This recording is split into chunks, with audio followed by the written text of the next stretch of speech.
Today on Dr. Phil. My daughter just stabbed me in the chest. What could possess a child I was afraid for my life. You had the knife, but you were afraid for your life. to stab her mother in the heart? Alyssa says that you punched her in the face. False. Your lying doesn't help anybody. She digs her nails into her neck. I had marks. This is Attack Mommy show. I'm getting that now. I hear her confronting you with the truth. That's what I hear. Let's do it. If we're going to do something here that matters, then we got to deal with the truth. Have a good show, everybody. Here we go. If I can help get this family back on track, are you willing to do that? Ready, three, take. This is going to be a changing day in your life. I want to start by having you take a look at some disturbing photographs. It's a picture taken in the hospital of our first guest, Becca. Now look closely and you're going to see the wound from being stabbed in the chest just inches from her heart. The knife was 6 inches long. It's said to have gone in most of the way. Now, the person who committed this shocking crime fought with Becca in her house, grabbed a kitchen knife, and then stabbed her with it. The attacker was her daughter. Her daughter, Ariel. Listen to the chilling 911 call. 911, where's the emergency? My daughter just stabbed me in the chest. I can hear my lungs when I breathe. Where is she at right now? She ran off naked. All right, stay on the line with me, okay? Ow. It hurts. Ow. Ma'am, they'll be there any minute, okay? Just stay with me. Wilma, are you still online? 911, did they disconnect? Yeah, I don't hear anything at all. Well, let's go back to that night. It was just November of 2010 when Becca was stabbed. Take a look at what happened. My oldest daughter, Ariel, stabbed me last year. My mother was very mad because I did go out that night. She's yelling at me, and I'm trying to get out of the house, and she rips my shirt off. So I grabbed a knife to defend myself, and she tackled me to the ground. She grabbed me by my throat and pinned me to the wall, and my first instinct was to stab her. I stabbed her in her left lung. The blade was about 6 inches long, and it sunk almost all the way in. Oh my God, oh my God, oh my God. Could not believe she stabbed me.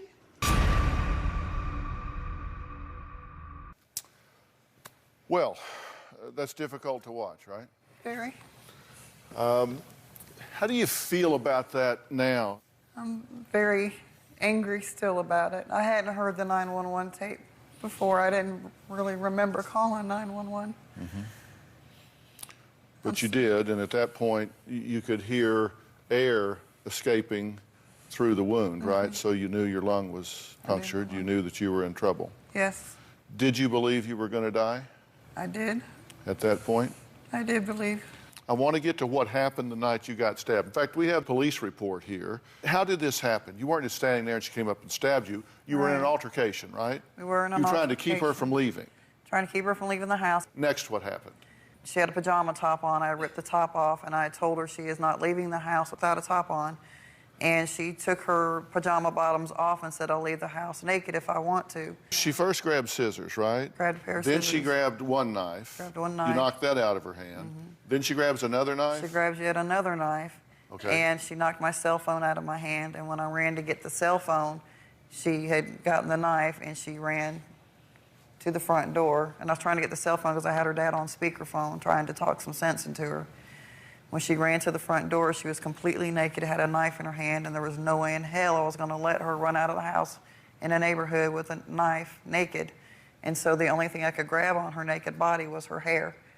And so I grabbed her hair and pulled her, and she turned around and popped me Okay, in the chest. and this is what I'm wanting to understand. And look, there's no justification for you being stabbed.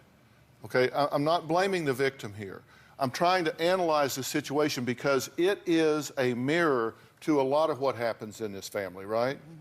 Okay, I'm talking about your judgment here. You have a daughter that has gone off the rails at this point. There's yelling, screaming, gnashing of teeth, right? Right. She's now gotten stripped down naked, holding a butcher knife, and so you charge her. I did. Okay, As you hear that characterized by me, how does that sound to you? Sounds like the stupidest thing anybody could do. And the police report, they show up, said there was a juvenile standing inside without any clothes on. Said they asked the juvenile if she stabbed her mom. She told me yes.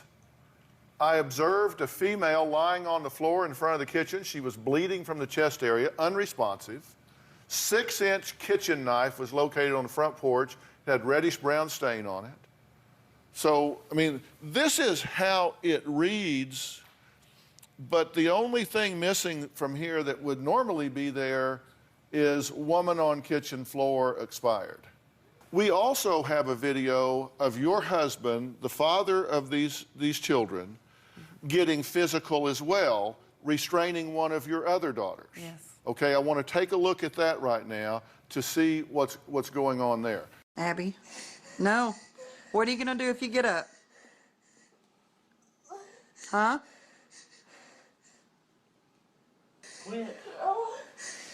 Quit. Abby, all you have to do is sit down. No. Why?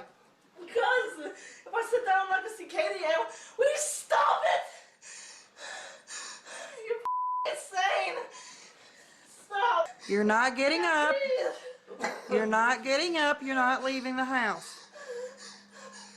And you're not going to South Dakota to see Katie. Yes, I am. No, you're not. Yes, I am. No, you're not. That's enough. Becca's ex-husband, the father of his children, Jody, is joining us now via Polycom. Jody, are you there? Yes, sir, I'm here. I want both of you to understand, I believe this is a family in crisis.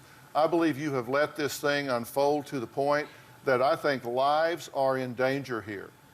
I think lives are in danger here. I think somebody is going to get seriously injured or dead in this situation if something doesn't happen to change this. We're just not sure how to deal with this anymore. Yeah, well, you're asking way late in the game. Okay, this ship has sailed. The time that these girls needed a different direction, a different environment, a different management plan was when they were 2, 3, 4, 5, and 6. When you see teenagers this out of control, it didn't just happen now. This is a product of their upbringing. And when I look at this and you're charging your daughter naked with a butcher knife and you get stabbed, you've got one of your daughters, Jody, on the couch restraining her, which is just building frustration through the roof. I see huge red flags all over the place here. What I'm concerned about is, can we do something to change the dynamic in this family? And I believe we can. There is a flicker of hope here, but it is very late in the game. Ariel is not the only one that has Becca so afraid. As I said, she says that when her twin daughters are angry, she sees pure evil in their eyes. The twins never obey the rules. They're awful kids. I see evil in Abby and Alyssa's eyes when they're angry, when they're upset. Their eyes darken. I'll hear little noises in the middle of the night, and I think one of them's coming in to kill me. Alyssa rolled her eyes, and I said, if you do, just make it quick. That's all I ask. She's gonna make me suffer like Ariel. Alyssa sneaks out in the middle of the night. Abby's stolen probably close to $100 total out of my purse. We've had to put locks on our bedroom doors. I pulled Abby and Alyssa out of school to homeschool them because Alyssa was having sex and smoking pot. Abby was skipping classes and failing. We can't trust them to go anywhere. One morning, I noticed that Alyssa wasn't in her room, and so I opened the closet door. She was laying in there. Some boy was in there naked. He had snuck in the middle of the night and had sex with my child. We have tried the grounding, the taking things away. Nothing is working. My kids don't care if I live or die. Now, the twins have a completely different point of view. They say their mother is the one who is completely out of control. Let's hear from them. Me and Alyssa are both locked down. We are unable to do anything. Lockdown, in my parents' terms, is no windows shut, no phone, no computer. I have to share a bed with my mom. She locks the doors. I sleep with the keys under her pillow. My mother tries to control me by taking everything away from me, by yelling or hitting. My mom held me against the fridge and dug her nails into my neck. She called me a dyke, a lesbian, whore, and slut. My mother hit me over the head with a screwdriver. I couldn't take it anymore, so we just snuck out and ran off. Only contact we have with people is our family. They think it'll straighten me up. It just makes me even angrier, more defiant. My mom found out about me having sex at school. There was a condom in my bag and they found it. 2 weeks ago, she started homeschooling me. I think she's gone way too far. Okay, that's their characterization of you. What do you think? I did not hit that child over her head with a screwdriver. Okay, well, here's what they've said. Alyssa says that you've punched her in the face. False. Ariel says that when she was 12, you grabbed her by the throat and by the hair. True or false on grabbing her at 12? Grabbing her at 12, probably her hair, not her neck. How old is Ariel? Ariel is almost 17. Okay, and she's been engaged, right? Yes. And you let her fiance move into the house. I did. That was not my choice. I never wanted him to. That was her father. Jody, is that true? You let this fiance move into the house with your underage daughter? Yes, sir. What, Yes, sir. what was your reasoning? What was your reasoning about that?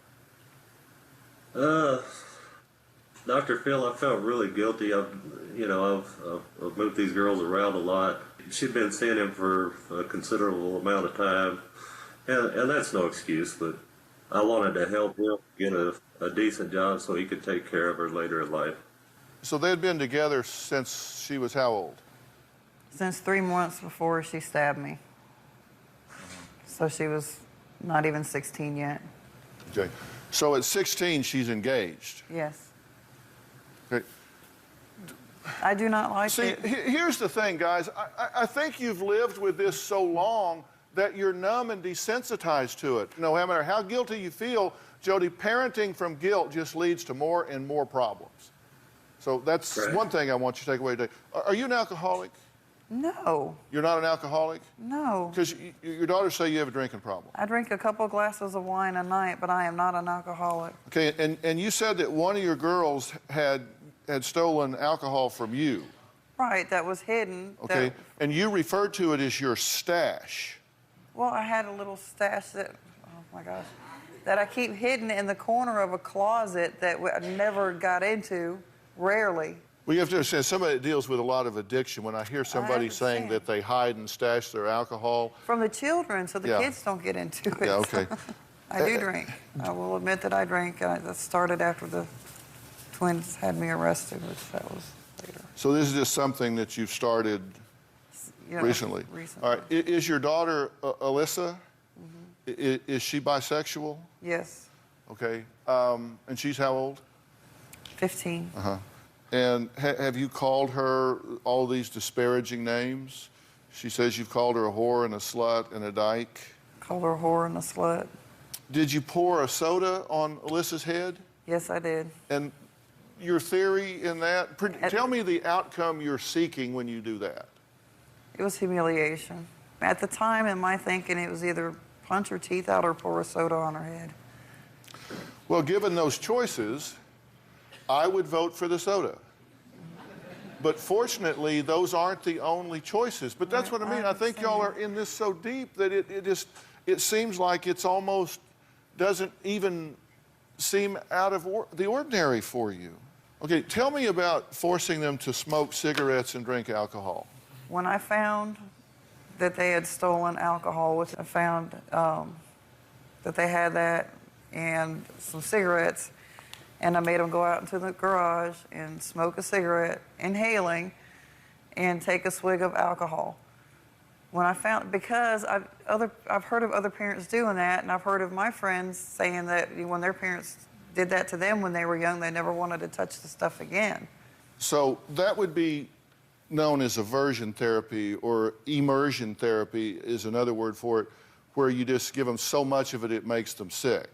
Okay, so that was your theory, right? Because you've heard some people. So instead, you just said, go out in the garage, have a drink and a cigarette, and that'll teach you, by God. I sat out there with them. I didn't know what to do. Do you recognize that you're making some really bad decisions? Yes, sir. Some really dysfunctional decisions? And they're not working, correct? Correct. Look, when teenagers act out, girls go to wild fashion, promiscuity, bad language, and then ultimately become combative themselves. And that's happening here with these girls. It's all happening. They're acting out against something. What? I want to hear from them. When we come back, we're going to meet Becca's daughters. Now, I'm going to ask you to sit in the audience when we come back right down here in just a minute, because I want to talk to them alone. I want them to stand on their own here, and I want to hear what they have to say. Then we'll have an all-skate. We'll be right back.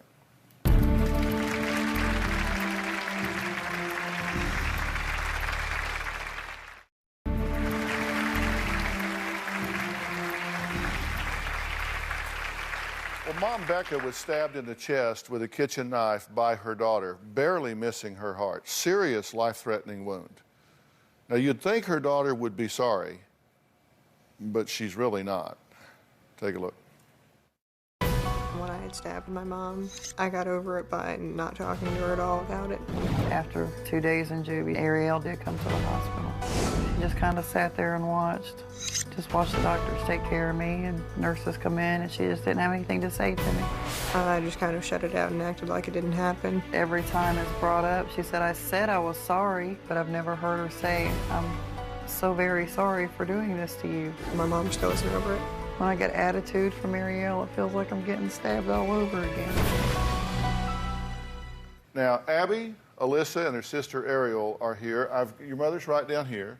Your family seems to be a real mess right now. Would you guys agree with that? Yes, of course. Now, let me ask you something. You stabbed your mother in the chest with a butcher knife. Yes. Are you sorry about it? I am. Tell me how you feel about it. Well, when it first happened, I didn't care.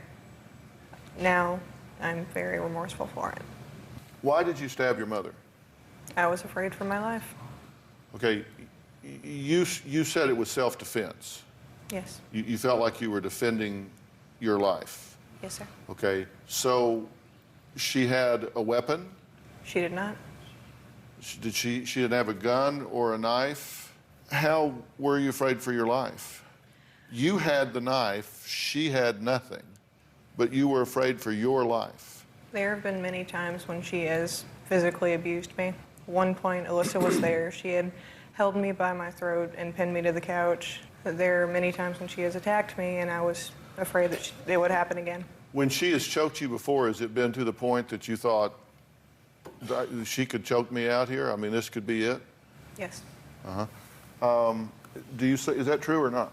Absolutely false. Okay, now let me stop you guys here before we go one step further. We've got to tell the truth here. And there aren't versions of the truth. You have either choked her out or you haven't. One of you is lying.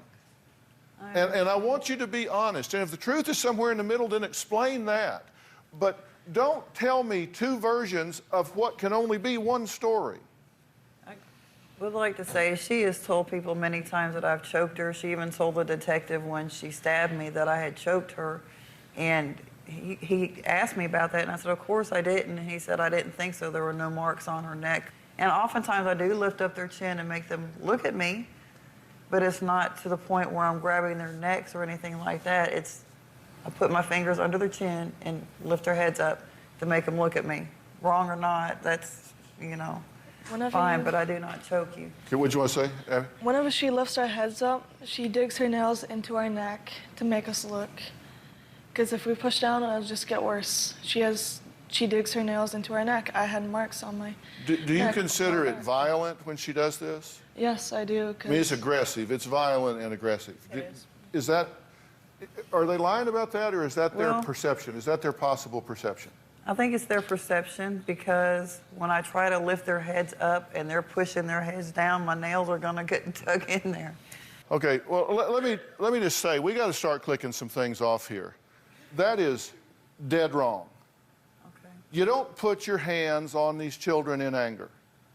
You don't, look at me, that's not going to work. You should not be subjected to that.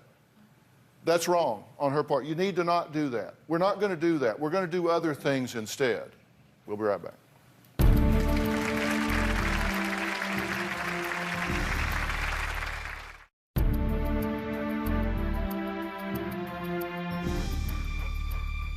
Now, this isn't all about your parents. Are you two out of control? I don't go out and do drugs. I have many plans for my future. I try to straighten up. I try to do good in school, but it's hard to whenever I'm being homeschooled. Do you have any respect for your parents at all? At the moment, no. Do you have any respect for their right to lead the family, to their position of authority? No, because look at us, look at where we are now. I mean, we're not good, and if they're leading our family, then they're not doing a good job. I mean, Becca gave us a mountain of evidence to prove that twins Abby and Alyssa are in fact out of control. Have you been sexting online? not for quite a while, not for about 6 months, but I have been on my phone. You're sexting online, right? Yes, sir. And you're doing so, one of the people you're doing so with is someone that goes by the screen name of Katie. Have you met her? No, I haven't met her in person, but we've known each other for almost 2 years now. How do you know it's her? Because I've seen countless pictures of her. Well, but how do you know they're pictures of her? Because each picture, she'll send me a picture of her at work, and then she'll send me one of her in the morning. I don't see how a pedophile can get hundreds of pictures of the same girl, just like that. Oh, wow. Trust me, they can have catalogs of pictures. You have no idea how far these people will go. You ran away yesterday or last? What? It was about a week ago. A week ago? I ran away again. Where'd you go? I went to my girlfriend's house. Do y'all have friends that have peaceful families? Yes. What do you think about that compared to your house? I'm not used to a functioning family, and when I walk into people's houses and their family is getting along, I feel like there's something wrong with that. It makes me feel a lot worse about my situation. Can I say something, Dr. Yeah, Phil? please. I am pretty much a gourmet cook.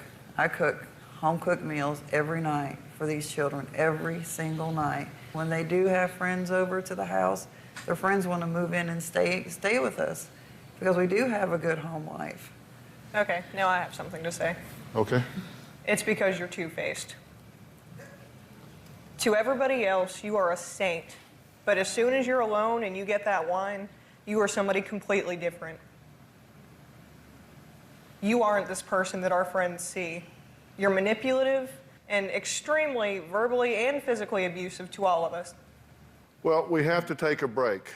Mom says she's a gourmet cook, but it's going to take a lot more than meatloaf and mashed potatoes to fix this problem. We'll be right back.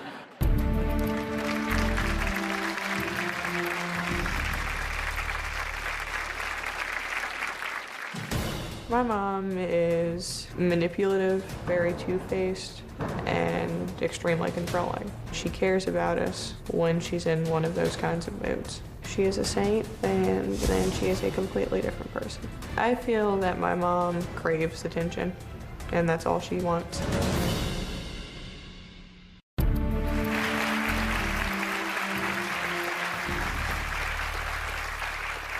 Well, I'm here with Ariel, who admits that she stabbed her mother in the chest. She says she did it in self-defense and fear for her life.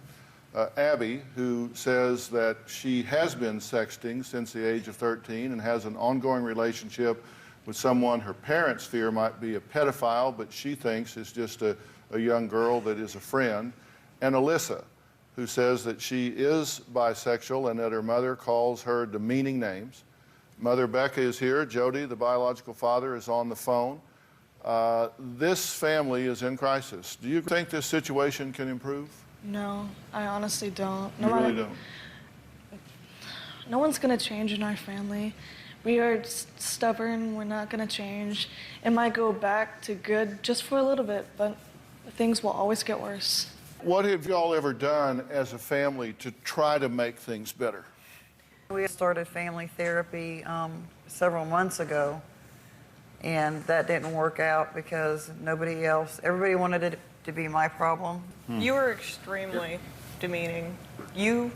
If we don't say something that pleases you, which is impossible to do anyways, then we are the worst kids in the world.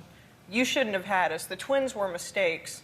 You wish we would have killed you. You are twisting my words around. The No, twins these are exact No, you quotes. twist our words around. Okay. The other Okay, night, this is Attack Mommy show. Okay, I'm getting that now. I'm getting this.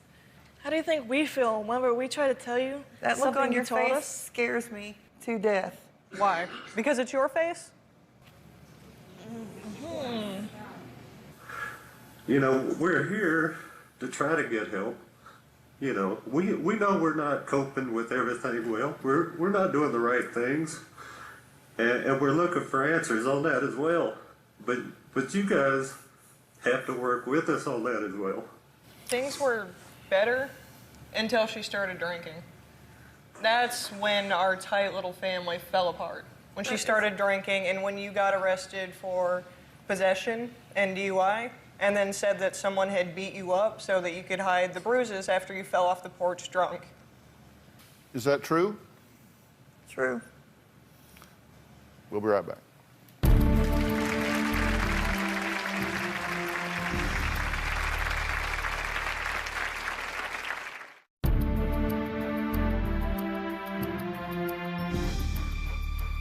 Okay, you know, I asked you before, and I just decided to wait until they were out here to ask you again if you have a drinking problem. Didn't think I did. I stopped drinking for a very long time, but here in the recent months, I started drinking again. You told me earlier, you said you have maybe a glass of wine or two. I have two glasses of wine a night.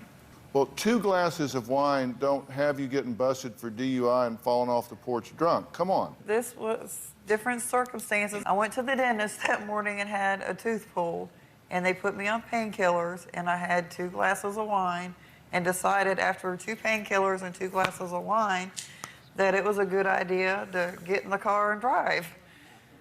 And I was busted for the DUI, and I have paid the consequences for that, and I have never driven drunk again. You told Abby that someone was trying to kidnap you and that they had pushed you on the ground and stomped on your stomach, and Abby cried her eyes out because she thought that's what actually happened. Your lying doesn't help anybody. You see what you're doing to the twins. Did you see this? Look at her. You need to quit yelling at me. For real. That's pretty funny coming from you. Stop it right now, Ariel. Knock it off. Knock what off? This attitude. Well, I hear her confronting you with the truth. That's what I hear.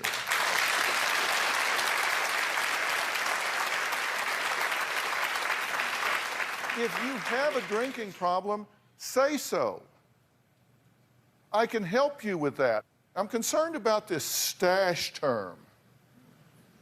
But it really, it was hard. I never drink hard liquor, and it was a little stash I kept hidden. Becca, for God's sakes, woman. I don't drink hard liquor. Look, hear me.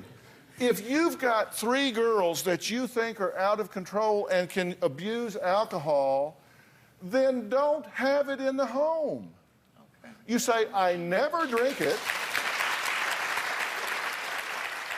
I did pour it out. I poured every drop of it. I poured out $500 worth of liquor. The fact that you're using liquor and stabbing in the same sentence and we're talking about your family should tell you that this is not going well. Are you an alcoholic, or are you just playing the victim here because these girls are dogpiling? I'm an alcoholic. Are you drinking on a regular basis? Yes.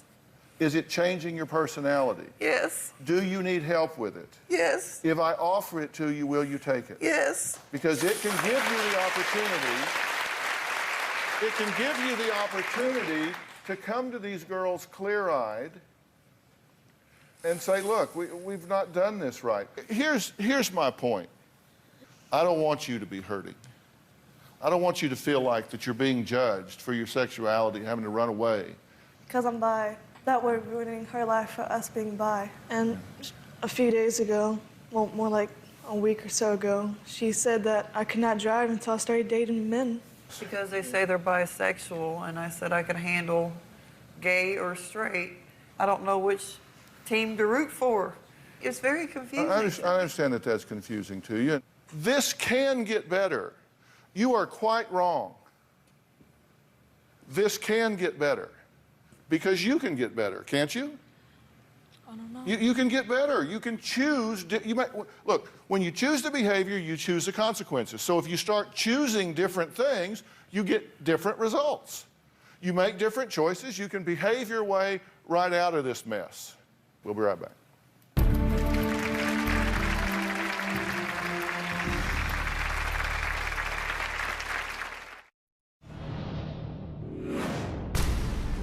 I love my mom very much, and I understand where she's coming from, that she does all these things because she loves me.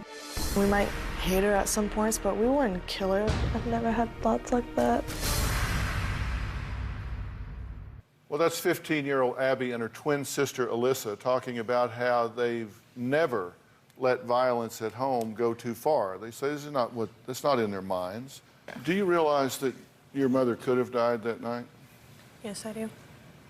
Yes, I understand. She could have died, and you might well have spent a huge portion, if not the rest of your life, in prison. Yes, sir. I mean, you get that, right? And so that means this situation has to dramatically change. And I talked to your mother about the fact that when things get that tense, you've got to de-escalate the situation, not escalate it. And she said you were going to leave the house naked. Well, I'd rather you leave the house naked than spend the rest of your life in prison. Well, right? it was leave the house and not have any fighting, or her rip my clothes off and me leave the house naked. Yeah, and I get it. And look, you have to understand that you have to own your part of this. You have to own your part of this. That's what I'm telling you. You guys have to say, look, I'm old enough that I need to look at my own behavior, my own choices, and start behaving differently. Now, you say, Dr. Phil, that's real good. Get her out of our face. Give us a chance to make some different choices, right? I get that. I'm getting to her. She's already said she feels picked on the whole show here. So we spend a lot of focus on her. But I'm saying you guys have to understand that you have the right to choose. And when you choose everything that comes with that choice. I've told this before. My father has passed away. And we would get in these arguments. And there would be a lot of face-to-face and yelling and screaming because I wouldn't back down and he wouldn't back down. And he was about my size. There's like two bulls. And one day, I made what I call a life decision. A life decision. One day I said, I am through arguing with my father. I'm not going to do it anymore. I refuse to do it. I'm not going to do it. I don't care what he does. I am not going to do it. Life decision. I had the right to not react. And so I did that. And the bait would be out there, and I just wouldn't take it. The bait would be out, I just wouldn't take it. And after about 3 weeks, I was in my office, and he came and stuck his head in the door. He leaned and said, "You're not going to fight with me anymore, are you?" And I said, No, I'm not. He said, "Okay." And it never happened again. He died not too long after that, and I can't tell you how glad I was that I chose peace in my relationship with him in that period of time. So nobody's immune, and I made the choice. I said, I'm better than that. I'm just not going to do it. And you can make that same choice. And you can make that choice. You, as the adult, have to de-escalate. And if you're at a point now that, as you said, that you do have a drinking problem, that it's changing your personality, it's making you different with them, And Lord knows they give you enough stimulus to want to drink. I get that. But as the adult, you have to rise above that. You need to set an example and take care of yourself. And if you are confused about sexuality here, then instead of judging it, arguing about it, threatening about it, and punishing it, why don't you educate yourself about it? Why don't you become enlightened about it? Why don't you try to learn what they're experiencing? Why don't you try to gain some insight to it? Some acceptance of it. And, you know, maybe one or both of them are bisexual. Maybe they're not. I mean, you don't, they're very young. But what they know is where they are now, right? And open yourself up to understand. You don't have to agree with it. You don't have to say, I would choose that for you. I'm so glad.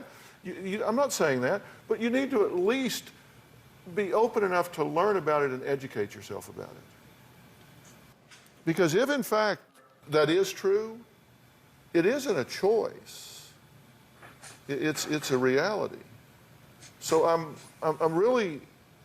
wanting you to say, look, it's not about us picking on you. It's about saying, I want to empower you to be the mother that you can be and that these three deserve.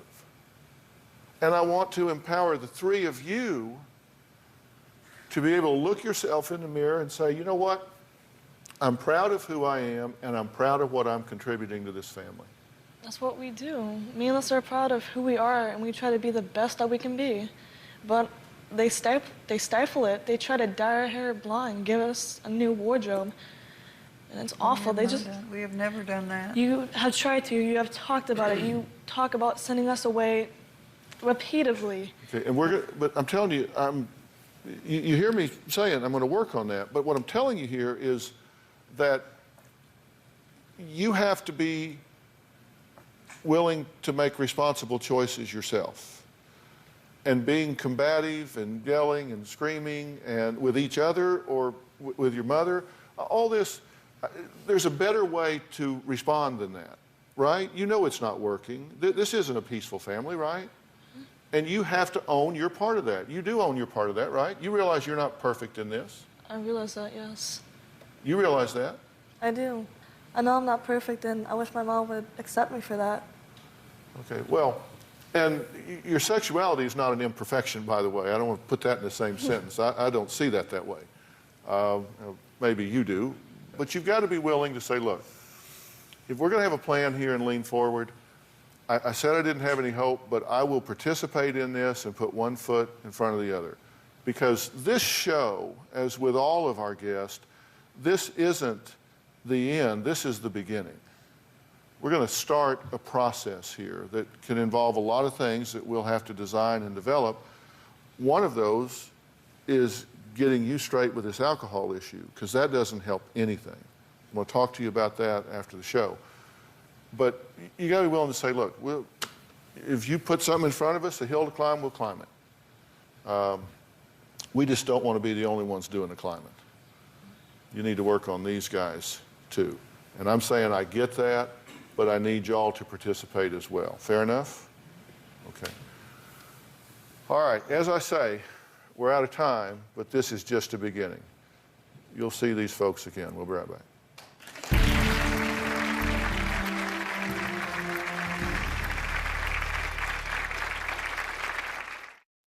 Well, I want to thank you guys for coming here today, and Jody as well.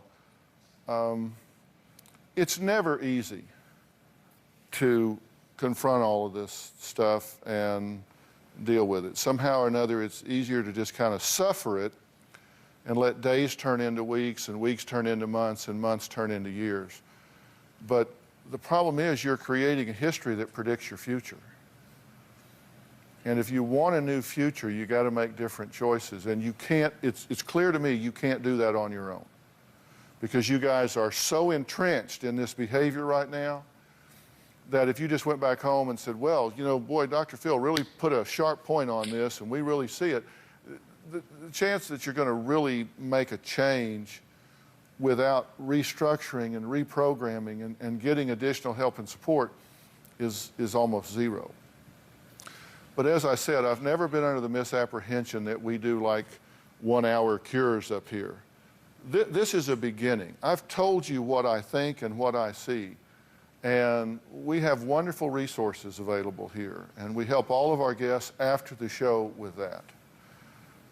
And I've already, in my mind, got a to-do list of things that need to happen. And I've already had Anthony Haskins, our resource director, working on this before we even started the show. And I'm going to double his list up now. And I think a lot of this begins with you and this alcohol issue. I'm uncomfortable with it. I think you need to deal with that. And I think these guys have a lot to do as well as getting some clarity in their thinking, learning how to deal with their anger and their frustration, a lot of those things. So we're going to put that on our to-do list, and we're going to be meeting about that right after the show. You can log on to drphil.com for a lot more on the right way to raise your teens. And don't be surprised when you say right ways to raise teens, you look down and it starts talking about 3- and 4-year-olds, because that's when you start raising teens. And trust me, parents, you're not raising kids, you're raising adults. They're just in transit. Remember to look for us on Facebook and Twitter as well. Thanks for being here. So long.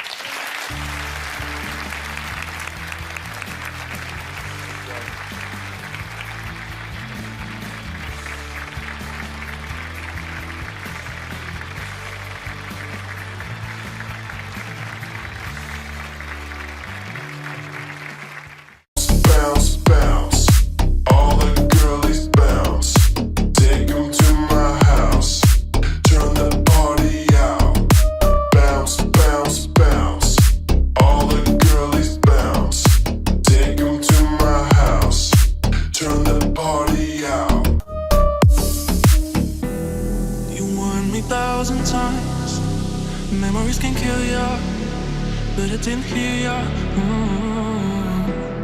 I thought that I could fly, but woke up on the asphalt. I swear there was the last time. I've always been naive. Call it.